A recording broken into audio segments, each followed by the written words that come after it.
Hello. I'd be lying if I said I wasn't a little bit nervous because this is the first episode I've ever done without a guest. And usually with a guest, there comes a specific topic, there comes somewhat of a plan. I don't ever script anything out. In fact, I very rarely even prepare, is the word I was looking for. I very rarely prepare my guests for anything other than, hey, here's what I'd like to address, but let's see where the conversation goes. Today, that's kind of what I'm doing with myself. Not that I think that you all care so much about my thoughts, but I have gotten quite a few questions. And just in general, when I started the podcast, I asked, what you guys would maybe want to hear about and not necessarily hear from me about, but hear about in life and just the way that I'm approaching these topics. I really my heart is to show you guys you're not alone. Every listener, mom, stepmom, divorcee, remarried wife, first time married wife, wannabe wife, Christian woman, anti Christian woman, anybody under the sun that will listen. I just want you to know you're not alone and that we honestly are in this life alongside each other. And I really my heart is for other women to just know that. And, a lot of the questions I got actually surprisingly to me are about friendship, which, very first episode I did of this podcast was with when I say dear friend, it doesn't even begin to touch on what this woman means to me. But when Nanette and I had our first episode, we talked about friendship, faith, and forgiveness. And I really wanted to start out talking about faith and friendship, but forgiveness came up very quickly. And so that was something we tackled in the first episode, but I've gotten a lot of questions following up on that. And so I think I'm just going to dig in, come on this wild ride with me because I'm not quite sure what's going to happen or where I'm going to take it. So, um, here we go. So first question. Wait, let's see. I got glasses. See? If you're blind over 40, you're not alone. Okay, this is so much better. It's amazing, the clarity, although you can see my ring light. Hi. See? Okay. Wait, I want to start at the beginning, but where the heck is it? Okay. All right, let's start with this one. We're just going to jump right in. How do you find or keep real friends as an adult woman, especially when you're a busy mom? How do you find or keep real friends as an adult woman? So I joke a lot of times when my husband and I are in new situations or we're in a professional setting for his work, or I don't know. There's all these situations, right, where you maybe meet another set of parents for one of our kids. I really am not in the market for new friends. that that sounds terrible. And if I meet you and you're sweet and kind and lovely, it's not commentary on that you're not all those things. I'm just kind of at max capacity. Um, that sounds so bad. I'm just here to be real. So if you want to cancel me over it, go ahead. It's fine. I don't even know if cancel culture is still a thing. That's just where I'm at in life. So here we are. But finding new real friends does happen, and I'm thankful for it. I have made plenty of friends in adulthood. Nanette is one of them, albeit 15 years ago, 16 years ago, 15 years ago. It still was well into adulthood for me. I have only a couple of childhood friends. We have been best friends since kindergarten and subsequently fifth grade. And those people will forever be in my life in some capacity. There's been seasons where we are closer than others. There's been seasons where we see each other more than others. And there's seasons that have been more difficult than others. But those childhood friendships, I think, are so important, and they not only help shape who we become as adults, but then if we can carry those through into adulthood, it's super special. Um, but as far as keeping friends in adulthood, I think even those that I've met in recent years, um, It's just a matter of respecting our schedules and busy lives, honestly.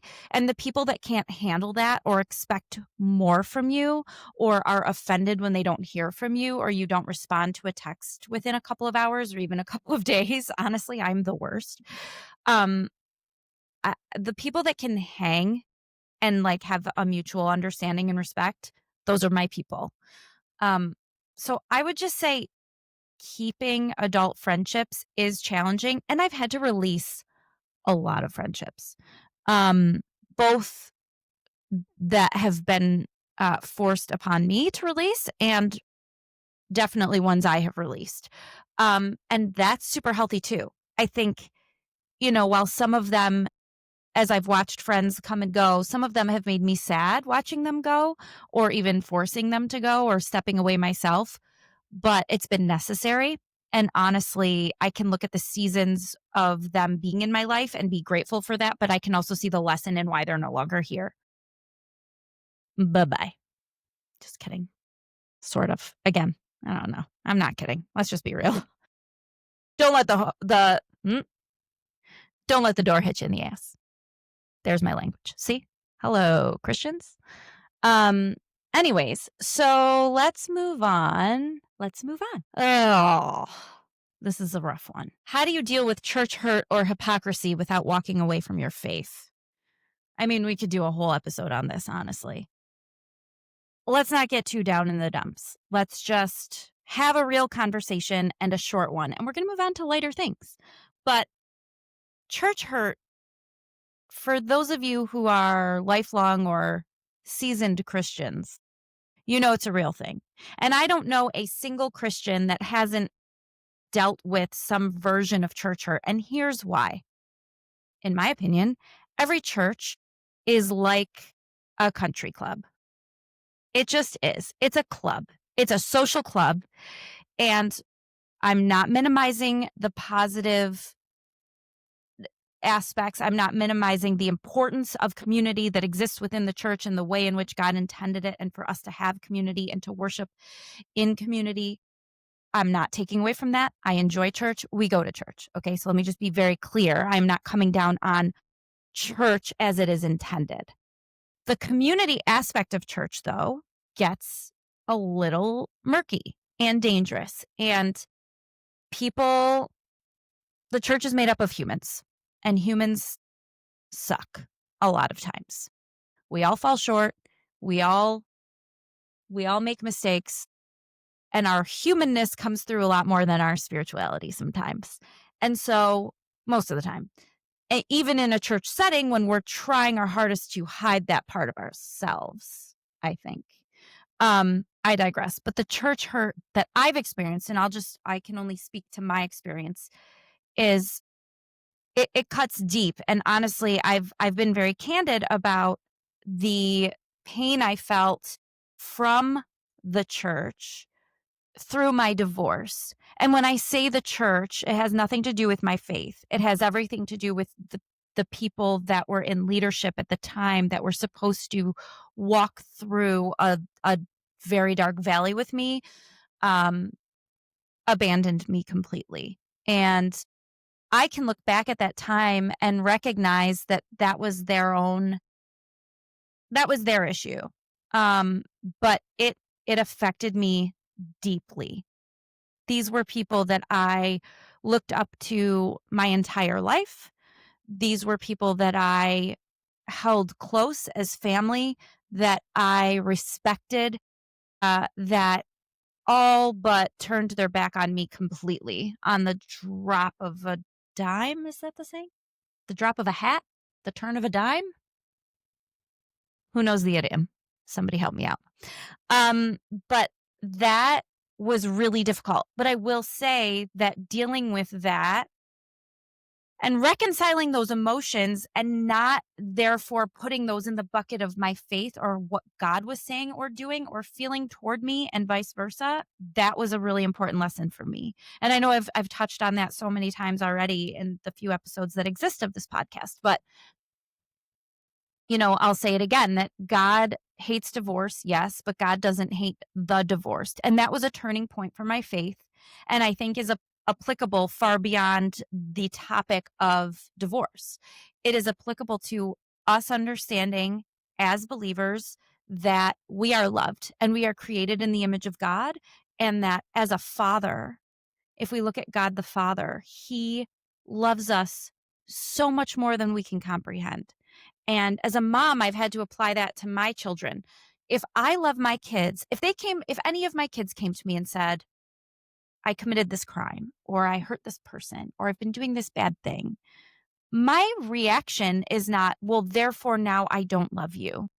My reaction is, I'm sad because I know that this isn't what's good for you. This isn't what I want for you, because I know you are better than this, fill in the blank. Whatever you're going through represents pain, and that's hurtful.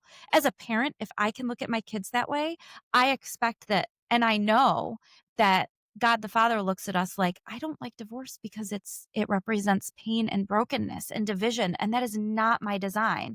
My design is to have you live in peace and fullness, and to live a life that I have redeemed and can bring you into my glory for all of eternity. That's what we believe as Christians, and that's what our eternal hope is.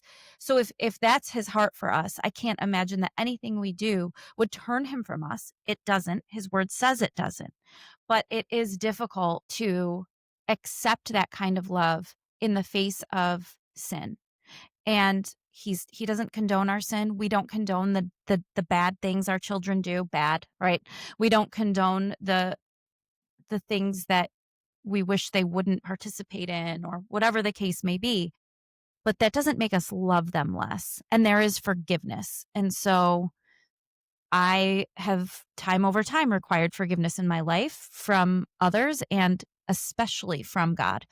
And so if I have required forgiveness, others should expect me to be as equally as forgiving. I just went down a whole path there. I'm not really even sure what or why, but if you're tracking with me, you get a gold star. I barely track with myself. Okay. Next up, let's go lighter. What do we got here? I need to find something light. Uh, okay, this one's fun. Also, if you wrote this, I'm sorry, don't be offended. It's also kind of dumb, but I'm going to answer it. If Jesus came over for coffee or wine, which would you serve him and why? I don't know. In the face of Jesus sitting across from me at my table, I can hardly imagine that coffee or wine would be the first thing on my mind, honestly. But for the sake of answering the question, I'm going to go with a warm cup of coffee to start.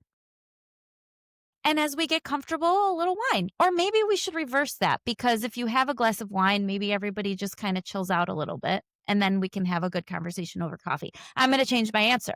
I'm going for a glass of wine, just one, just a nice glass of, oh, what would I give him? I mean, I enjoy a Pinot Noir, nice and dry though, not a juicy one. Nobody likes a grapey wine. Really? If you like a grapey wine, just have a juice box. I am judging you hardcore. Do not drink grapey wines or juicy, sweet. Don't what? Don't bother. Have yourself a Shirley Temple, okay? But I think I would serve him a nice glass of a dry red, maybe just a table wine. We don't need to. He's not bougie. I don't think he's bougie. He's turning water into wine at the wedding. Do you think it was like it wasn't aged to perfection, but it was probably perfect because he created it? This is really taking a turn. I don't know what we're doing today. We're just going to move on. Okay. Let's see. How do you keep your faith strong when life feels chaotic and the coffee isn't strong enough? Cute. Um, Life is always chaotic. Is it not? I, is it just me? Everyone's life is chaotic. It's all relative.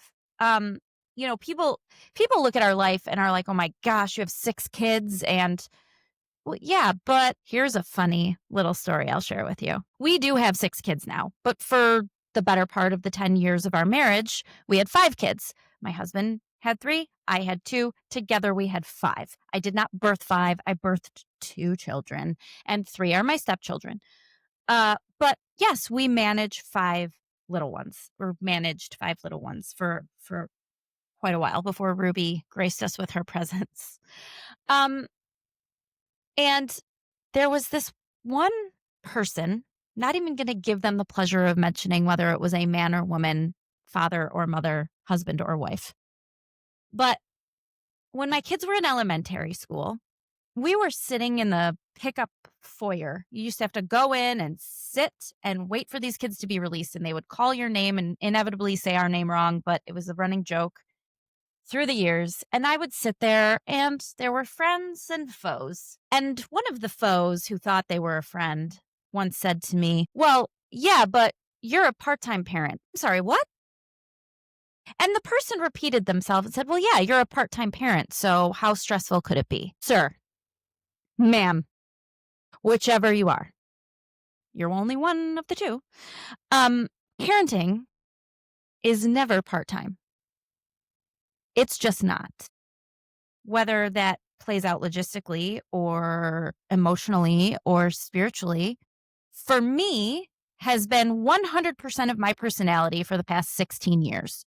So, yes, we do have our children not every night to tuck them in, and that is a pain I have to take with me to the grave. But a part time parent, I am not.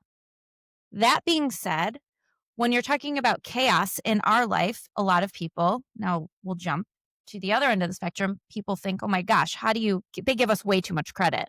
There are other parents involved in our children's lives, but I we do have a chaotic life. We also kind of get these weird instances where we have other adults that are doing some of the driving, that are doing some of the management, that are taking care of some of the things that it would take a spouse or whomever taking care of the children.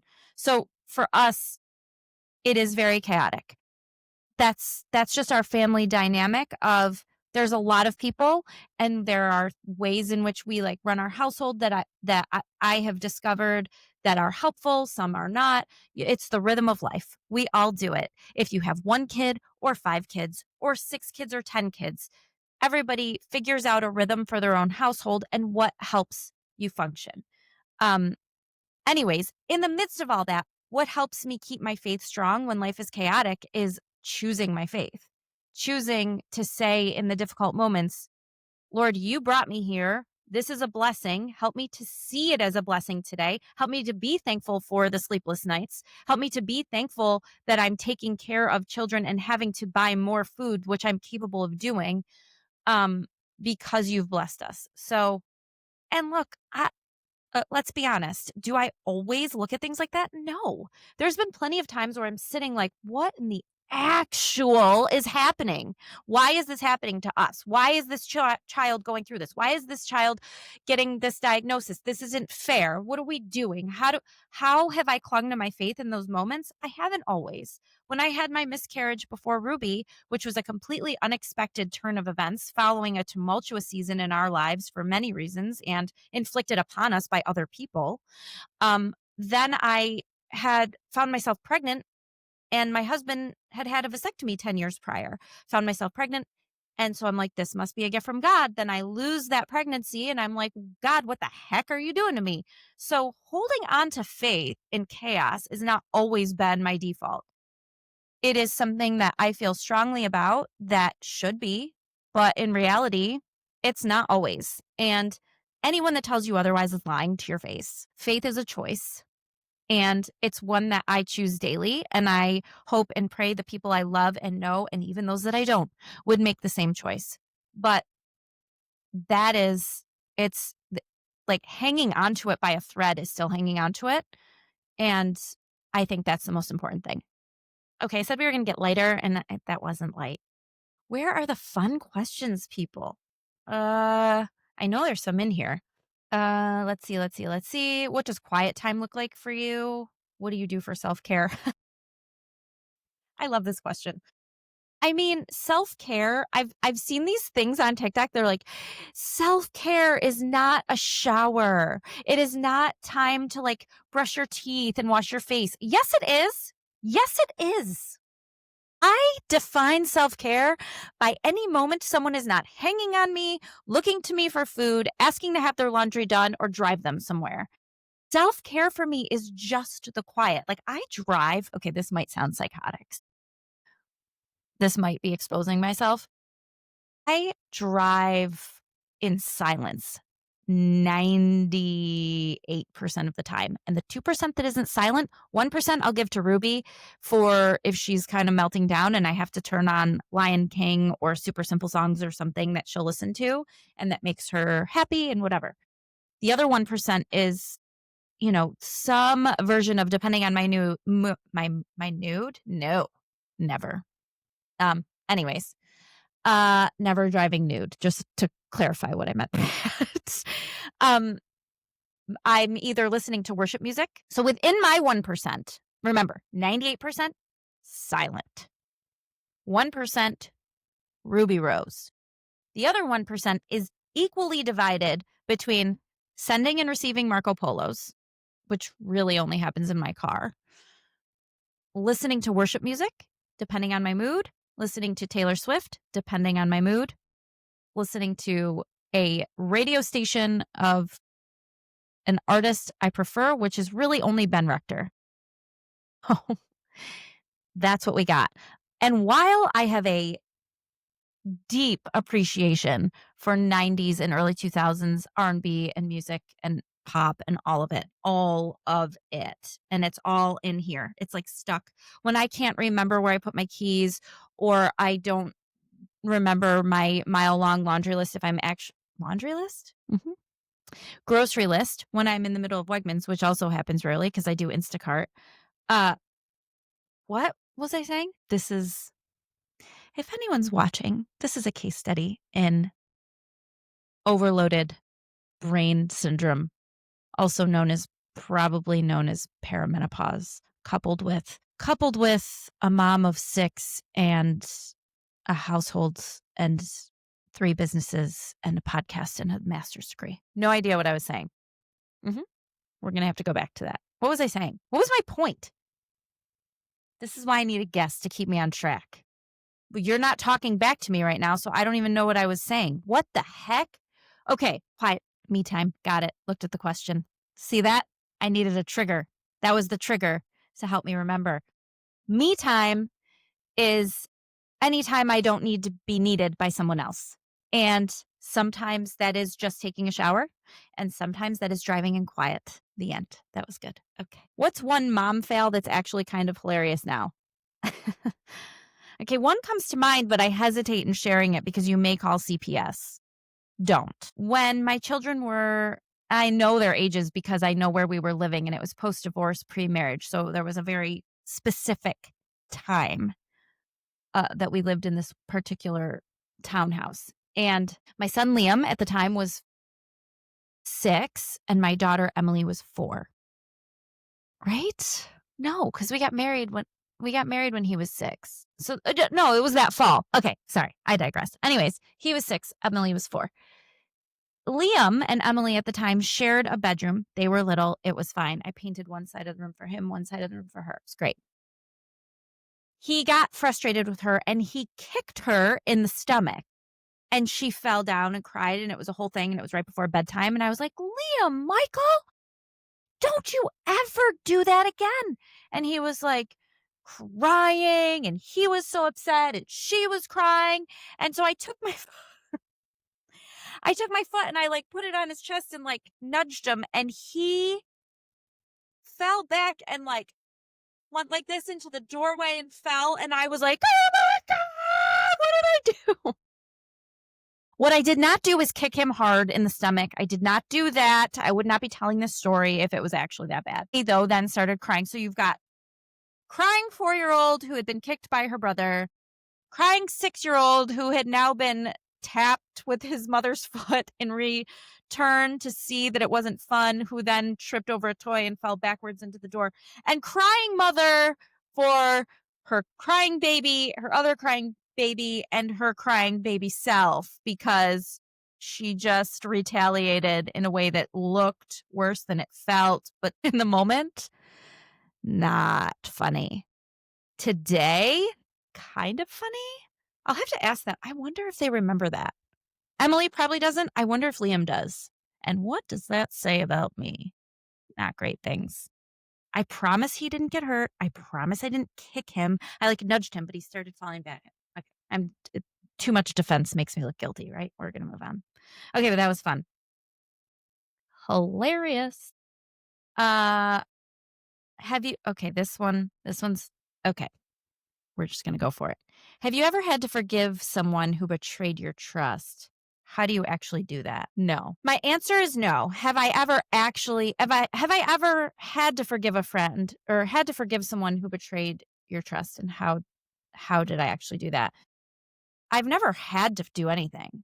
Um, I my no answer is this, and I talked about this with Nanette again in our first episode when it comes to forgiveness. So I in retrospect on that conversation, just to give you the Cliff's notes in case you don't remember the episode or didn't get a chance to watch it. I encourage you to go back and watch it actually, because Nanette is just wonderful, a wonderful human and fun to listen to and funny and all the things. She challenged me a little bit on what forgiveness should or does look like, and that we are called to reconciliation, that we are called to a ministry of reconciliation. I don't disagree fully, but I do somewhat because I think reconciliation requires both parties to be fully on board with reality. And when someone has hurt you egregiously, to not only hurt you, but your family and beyond that. And when I say family, I mean your nuclear, immediate spouse, children, family. When someone has tried to destroy that which is most precious to you, um, I don't think it's wise to reconcile. Forgiveness is required of us. And so while I do think I have to and should forgive in that situation, I would be lying if I said I did. I want to because I know that's what the Lord wants for me. And I know that that is good to have or to have forgiveness in my heart, but I'm not fully there, and I'm not gonna lie about that. And I probably not in a healthy way. I'm okay with that right now, but I recognize it is something I need to work on. Reconciliation, however, is not something that's always on the table for me. I, uh, as I've gotten older, I know the word boundary is used very loosely in this day and age. Um, but I do think boundaries are super important, and particularly with people that I feel are unsafe, I want no part of that, and I want no part of that near my children. If those people were to come to me with a completely different heart and some humility, that is a different story. That's a different conversation. But based on events of the past, I forgiveness for me is something that needs to happen and should happen and that I need to work toward, but I I can't answer how I've forgiven somebody who's betrayed me because anyone in my life has not betrayed me. Yeah, we're gonna leave it at that. Okay, here's a fun one. What's one thing you wish you knew before getting remarried?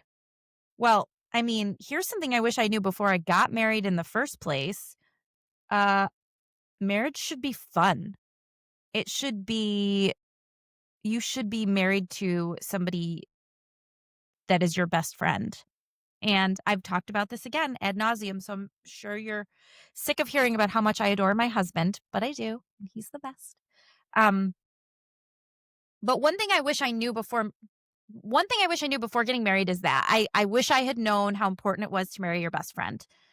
Um, but one thing that I wish I had known before getting remarried and blended a family was just how difficult that blended situation would be.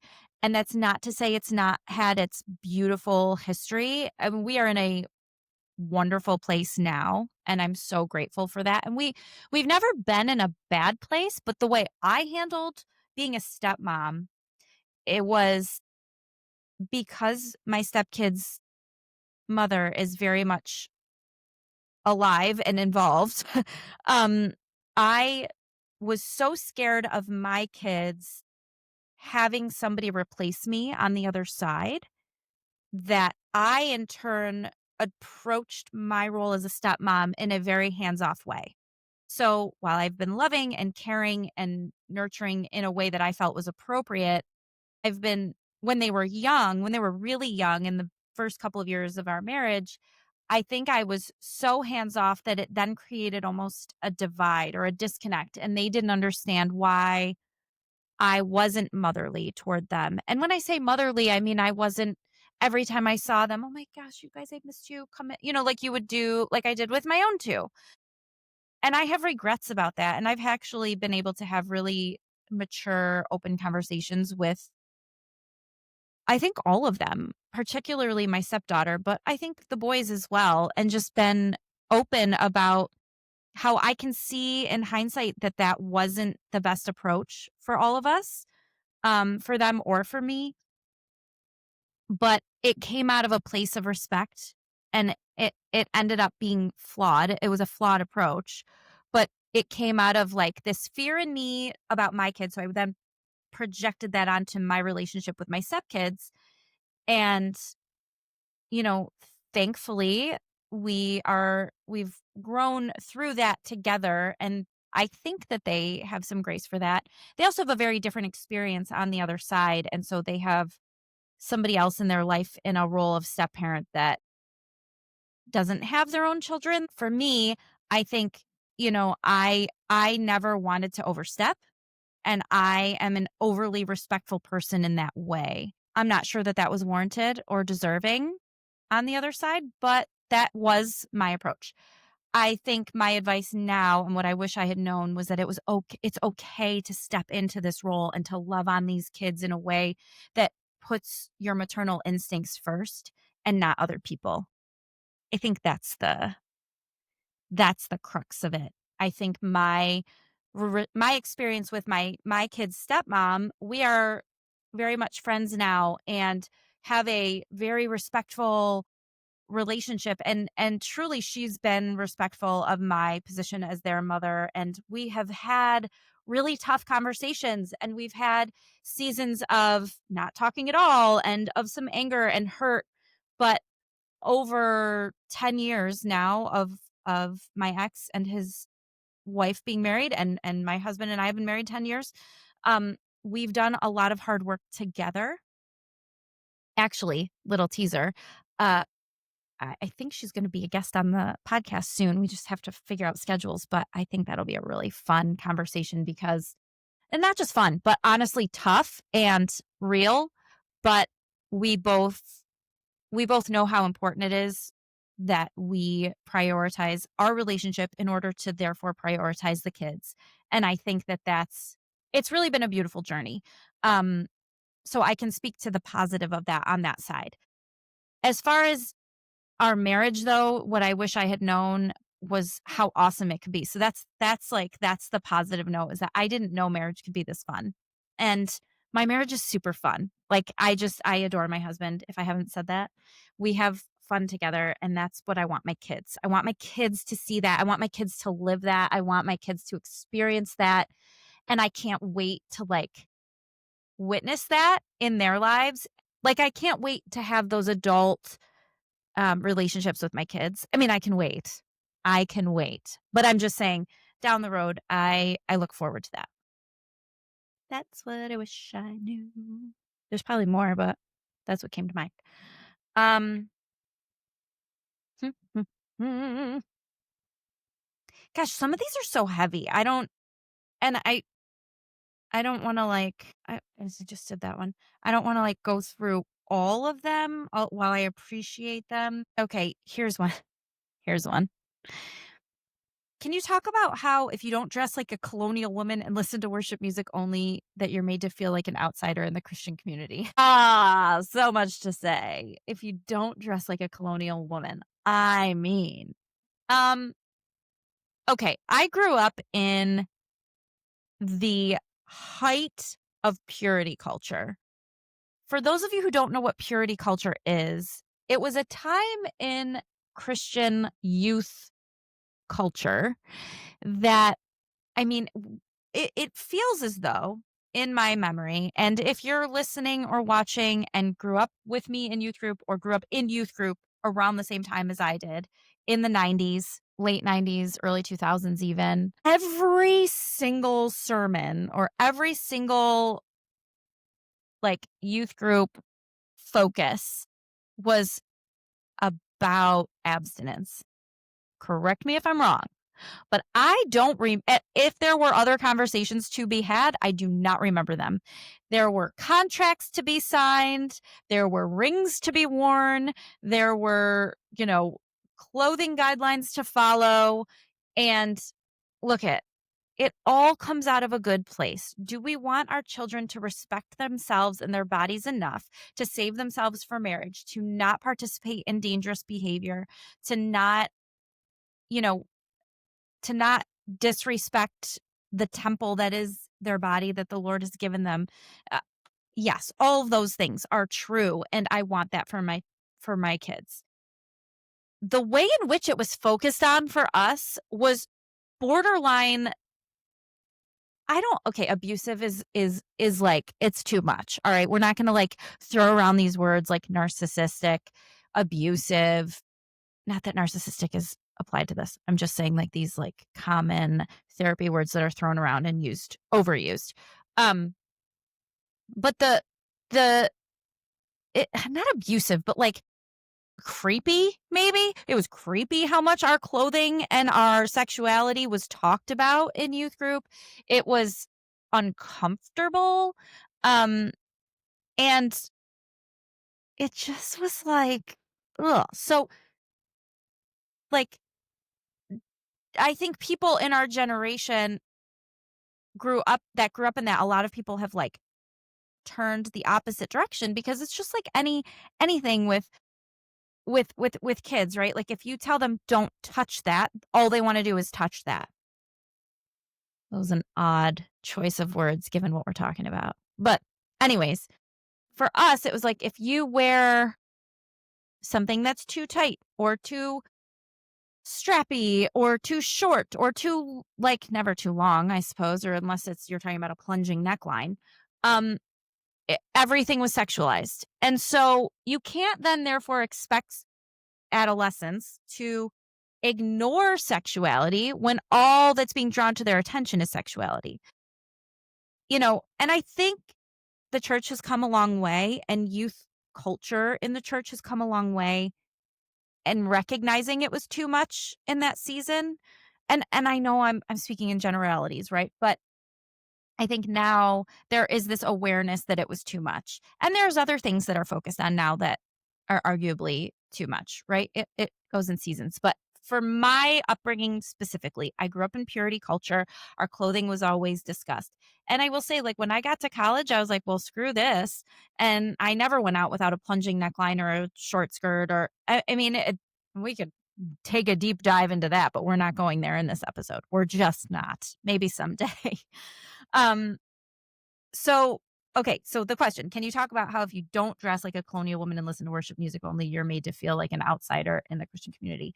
I I understand the sentiment behind this and I that's why I laugh. And the person who asked it is like I adore her and I actually know where she was going with this. But I do want to say as an adult Christian woman, I feel like you have to find your people. And look it's like that in any situation, in the workplace, in school, in any season of life, for the kids in school, for us as adults in church or whatever groups you're a part of. You have to find your people. And so for me, like I have some Christian friends that are way on the side of the spectrum that are they don't drink, they don't swear, they don't listen to anything other than worship music, and they're lovely, wonderful humans that I would aspire to be like in some ways. Not always though, cuz I love my wine. I think it's so funny when I say that because I know my husband listens and he's like, "You don't ever drink." But I do enjoy it. Like in my head I'm like, "Oh, I love a glass of wine." Anyways, I digress again. But Um, I love I love every once in a while dropping a swear word in because when you weave them in, they just make sense. I don't use them all that often. I know there's a lot of chatter about whether or not that's appropriate. Fine. I'm just telling you, my people are the people that know how to pray, know Jesus, know that God is real, know the Holy Spirit and are filled with it. with him, and they also listen to things like Taylor Swift, and they still let their kids dress up on Halloween and maybe, you know, indulge in more than one glass of wine, like, but they love Jesus and their heart is pure as we can be as humans. Those are my people. So I don't feel like an outsider from those people. And even the people that I'm friends with over here that don't do a lot of things or have a different like litmus test for what's okay and what's not. I don't feel rejected by those people. Historically I have. Historically I have felt less than. I have felt um like it's an impossible standard to keep and I just have released a lot of that. And maybe that's some age, some of that's life experience, but my encouragement is not to be lukewarm in your faith, but you have to reconcile some of your boundaries, whether it's the way you dress or what you listen to or what you partake in socially. That's between you and God. And so for me, I have different, what's the word? I don't want to use the word boundary again, but there's different like levels of things that I feel are appropriate where others might not. And there's a lot of things that I disagree with and I'm uncomfortable with and don't feel are appropriate that others do. I mean, I can use the example respectfully of even what my kids are allowed to watch. My ex husband allows us, particularly my son, to watch certain things that I don't agree with. Now, if it was anything like overly satanic or like evil or horrific. Like I know he wouldn't do that, but there's some things that where the lines feel blurred. But when my son and my daughter are in his care, I've trusted him to make those decisions, even though they are different than mine. We've had tough conversations, but so I have different levels of that as well. Um, but I do think it's like it is kind of a funny thing that it's like some people just have this impossible standard. Look at if you're a Christian and you think we should wear turtlenecks and long skirts and not listen to anything other than classical music, God bless you. You're not my people. You're God's people, not my people. I mean, you know what I'm saying. Okay. How are we doing? Uh, what's my least favorite dinner to make? That's actually funny. I don't make things I hate making. But I will say I get bored of making the same things. I don't know, doesn't everybody have, like, a rotation of 2 or 3 things they make every week because it's just easy and everyone eats it? And then when I try to, like, go off script, it's like, you know, sometimes it's a success and I'm pleasantly surprised by it, but who has time to think hard about meal planning? I don't. I've got too many allergies and things in the house and, like, different dietary needs and schedules, so I'm just like, tacos and rice bowls it is again. And actually, my kids have these friends that every time they're here, that is what I make. And I'm like, guys, I swear I know how to make other things. Like, I grew up Italian. I used to make cutlets all the time. I used to make chicken French all the time. I used to make like heavier dishes. And then with Emily's allergies and some of my dietary changes over the years, like, I just don't cook like that anymore. But I do miss cooking a certain way, like the way I grew up. It's very comforting, but like I just don't do it for a lot of reasons. That's all I got when it comes to that. Now I got to think about my grocery list. Thanks for that question. See, or please. Here's one we haven't talked about. Okay. How do you handle it when your child's chronic illness feels overwhelming or when your faith feels shaken? Chronic illness in your kids always feels overwhelming. So there's no when it feels overwhelming because at least the chronic illness that we are living with in our household. But see, I shouldn't say that. At least the chronic illness that my daughter is living with. Um, Diabetes is 24/7 management and it requires 24/7 monitoring and 24/7 adjustment. And so it is a constant, it's constantly a running ticker. Um, And, you know, when my daughter was diagnosed, she actually dug into her faith, which is similar to how I responded to my first miscarriage. So I can relate to her in that way that when she was faced with something devastating, she dug into her faith. And I have just been so blown away by her strength and the beauty of that in her, of that choice of faith in her. Um, and I haven't questioned my faith through it. I've sort of released that and laid it at the foot of the cross because I there's nothing else we can do. Right? There's no justification for it. There's no off switch. And so for us in our household, it's a way of life. For her, it's a way of life for the rest of her life. Um, if there was any way I could take that away, I would do it without hesitation. If I could take it on from her, I would do it in a heartbeat. Um, but it's it's all overwhelming. It's overwhelming. And, you know, beyond what Emily deals with, and sometimes I think she feels this like burden or being a burden, and she's not. I mean, all of our kids have, because we all do, right? This isn't about our kids, but like they all have stuff. It just comes out differently. And yes, she's living with chronic illness, but we have other kids that are dealing with different challenges and very real, very heavy things. Um, each one of them has hurdles to face in life because we all do, right? So I think the way I want to handle the overwhelming reality of any of our kids' challenges is always pointing them to Jesus, even when it's hard for me to look that way. Because if I can teach them to be stronger, if I can teach them to be more faithful, if I can teach them to be grateful for the blessings above and before devastated by the disappointments in life, then that is the goal. That is my goal as a parent, that the disappointments are inevitable, right? The devastation is inevitable because we live in a broken world. But if we can focus on the blessings, if we can focus on the positive pieces of our lives that are truly overwhelming, especially in comparison to most of the world, that's what it's all about. That's what it's all about. What's it like having a toddler in your 40s?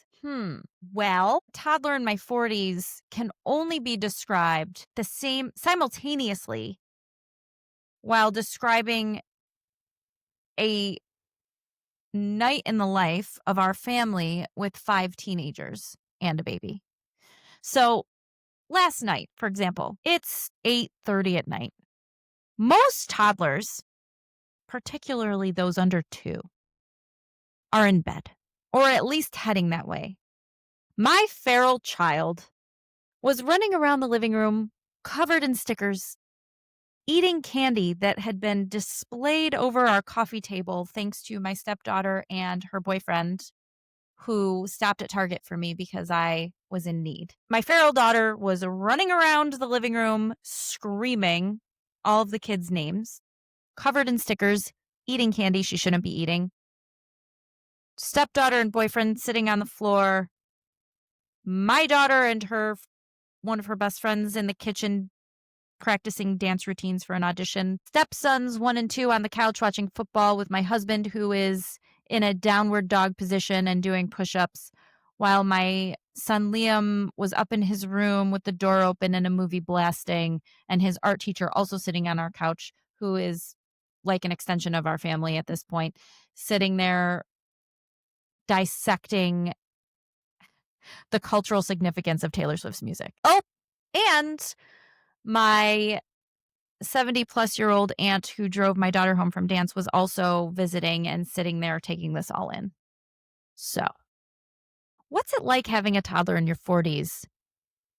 the caveat is, or the extension of that question is, while also having 5 teenagers and a full house and so much to do that you cannot prioritize bath time and bedtime for an under 2-year-old, so they get to kind of do whatever they want. Um, that's the question I think you meant to ask, and the answer is, it's awesome. It's actually amazing, and you can't appreciate the chaos until you're in the middle of it, but I feel like G Ruby is such a miracle for so many reasons, as I've already touched on, but I think we appreciate the chaos so much more, especially when you butt it up against the silence that existed in both of our lives, you know, through divorce. And I say through, not just post, because when you're going through something like that, it's a very dark and isolating time. Um, so I mean, we both have this like we're able to make this weird comparison. And honestly, even for the times when our kids were younger, before Ruby, BR, um, when we would have days without them, when our kids would be with their other parents and we would be alone. And while we enjoyed each other and spending time, those quiet nights, like there was so much to be said and yet nothing at all, because it's like this awkward silence of like, but my kids should be with us, should be here. Our kids should be with us. So to have nights like last night, it's like on one hand, it's so ridiculous, but it's overwhelmingly full of joy and love and, like, so fun, and I'm just like, I am daily overwhelmed that I have been blessed with the opportunity to have this little ball of energy that is so loved, that loves the big kids so much. She has such FOMO, so when they're here, I'm like, "Let her enjoy it." She's so excited when they're here. Um I'm just like overwhelmed by the fact that we get to do this and that we have the perspectives that we have and that we have the blessings that we have and we can give her and all of our kids the lives that they are able to lead because God is good. Really, I think I'll leave this episode at that. I don't really think there's much better of a message than God is so good. And we are so undeserving of everything we have and all that we've been given. And yes, we've worked hard and yes, we have made some good decisions on top of some bad, but ultimately we have been so blessed beyond measure by the very nature of our family and who our kids are and watching them grow into these beautiful like God-fearing, kind, gracious, like, the most wonderful humans is, like, the biggest privilege of my life. So, that's what it's like to be me, really. It's a lot. I don't minimize the challenges, but I choose and try to put forth and focus on the blessings. So, this is not me trying to boast about how wonderful our life is. It's me explaining my focus and what I hope some of you can focus on in your lives, which is there's so much blessing to be seen, even in the face of hardship, even in seasons of difficulty. And so, yeah, I mean, God is just so good. And I'm so grateful. And I'm honored to share that with you because it's not about me. At the end of the day, it's about him and pointing to the love of God in our lives. And that's what this is all about. So thanks for listening to me. I don't know if this if this will be a successful episode or not. But it's fun. I'd love more questions. Maybe next time y'all can like send me something a little lighter. Um maybe we'll prioritize like a fun Q&A. Um but I also appreciate the opportunity to dive deep into some of these issues because um I know so many of you have dealt or are dealing with or will deal with similar things. And if I can help you feel not alone for 1 second, then my goal has been accomplished. So, anyways, thank you. And we'll see you next week with a super exciting guest. Stay tuned.